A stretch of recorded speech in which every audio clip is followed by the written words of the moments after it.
যখন মানুষের কোনো জিনিসের দরকার হয় না, তখন এই চাদরটা ছিল আমার খুব প্রয়োজনীয় একটা জিনিস। কপালটা অনেক ভালো।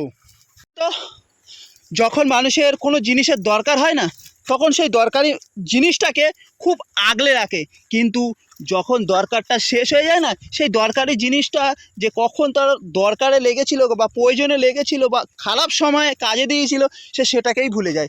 সকালে যখন আমি আসছিলাম, তখন এই চাদরটা ছিল আমার খুব প্রয়োজনীয় একটা জিনিস। কারণ খুব ঠান্ডা পড়েছে, নতুন ঠান্ডা তো, তাই আমি চাদরটা এনেছিলাম। কিন্তু যাওয়ার সময় একটু রৌদ্র উঠে গেছিলো, তাই আমি এই চাদরটার কথা ভুলে গেছি।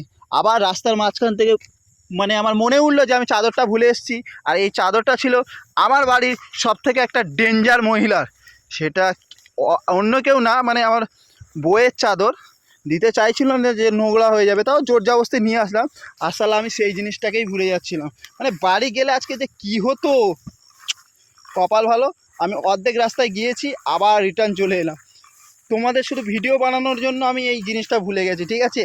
তো যাই হোক, মনে উঠেছে, নিয়ে এসছি আবার। আজকে কপালটা অনেক ভালো।